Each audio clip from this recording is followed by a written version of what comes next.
ত্রিপুরা মধ্যশিক্ষা পর্ষদের উচ্চ মাধ্যমিক লিখিত পরীক্ষা শুরু হলো সোমবার থেকে। তা চলবে 22 মার্চ 2025 পর্যন্ত। একই সঙ্গে শুরু হলো উচ্চ মাধ্যমিক সমতুল মাদ্রাসা আলিম ফাজিল কলা ও ফাজিল থিওলজি পরীক্ষা। প্রথম দিন অনুষ্ঠিত হয় ইংরেজি ভাষার পরীক্ষা। চলতি 2025 সালে উচ্চ মাধ্যমিকে রাজ্য পর্ষদের পরীক্ষার্থী হিসেবে পরীক্ষায় বসার আবেদন করেছেন মোট 21,507 জন ছাত্রছাত্রী।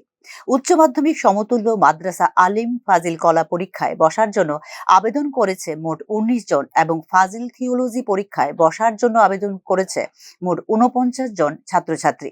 রাজ্যের 8 জেলার 22টি মহকুমায় রয়েছে পরীক্ষা গ্রহণ কেন্দ্র।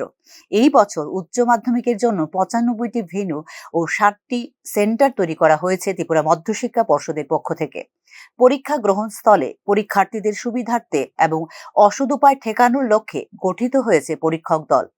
কেন্দ্রীয়ভাবে রাজ্য পর্ষদের তরফে মোট 4টি বিশেষ পরীক্ষক দল গঠন করা হয়েছে। রাজ্যের বিভিন্ন এলাকায় সফর করবে এই দলগুলি। দ্বাদশ শ্রেণীর জন্য যে পরীক্ষার তারিখ রয়েছে তা হলো 24 ফেব্রুয়ারি ইংরেজি পত্র দিয়ে শুরু হবে পরীক্ষা।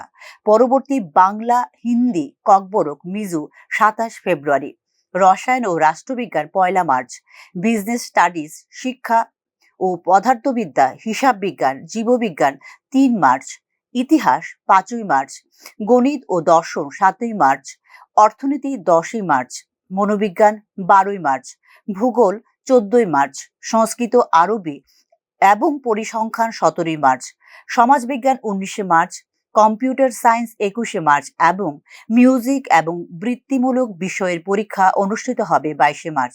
60টা সেন্টার, 60 সেন্টার্স, আর ভেন্যু হচ্ছে 95। আর আজকের পরীক্ষার্থী হলো 21,506 জন। এখন পর্যন্ত কিরকম চলছে পরীক্ষা শুরু হলো মাত্র আধা ঘন্টার উপরে মাত্র সময় গেল। সব দিক থেকে এখন অবধি আমরা ভালো রিপোর্ট পাচ্ছি। সুন্দর, সুস্থ, ঠিকমতো পরীক্ষা শুরু হয়ে গেছে।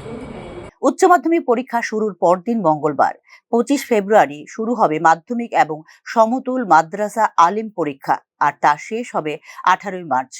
মঙ্গলবার 25 ফেব্রুয়ারি মাধ্যমিক পরীক্ষার প্রথম দিনে হবে ইংরেজি বিষয়ের পরীক্ষা। এরপর 28 ফেব্রুয়ারি অনুষ্ঠিত হবে বাংলা, ককবরক, হিন্দি, মিজো ভাষার পরীক্ষা। তারপরে 4 মার্চ অনুষ্ঠিত হবে সামাজিক বিজ্ঞান বিষয়ের ইতিহাস ও রাষ্ট্রবিজ্ঞান এবং সামাজিক বিজ্ঞান বিষয়ের অর্থনীতি ও ভূগোল পরীক্ষা। বিজ্ঞান বিষয়ের পদার্থবিদ্যা, রসায়ন, জীববিজ্ঞানের পরীক্ষা অনুষ্ঠিত হবে 8 মার্চ। গণিত বেসিক এবং স্ট্যান্ডার্ড পরীক্ষা অনুষ্ঠিত হবে 13 মার্চ এবং বৃত্তিমূলক বিষয়ের পরীক্ষা হবে 18 মার্চ। রাজ্যের 8টি জেলায় 145টি ভেন্যু ও 68টি সেন্টার রয়েছে মাধ্যমিক পরীক্ষার্থীদের জন্য। প্রতি ক্ষেত্রেই পরীক্ষা শুরু হবে বেলা 12টা থেকে, চলবে বিকেল 3:15 পর্যন্ত।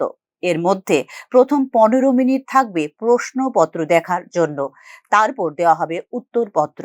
সেই হিসাবে মূল পরীক্ষার সময় রয়েছে মোট 3 ঘন্টা।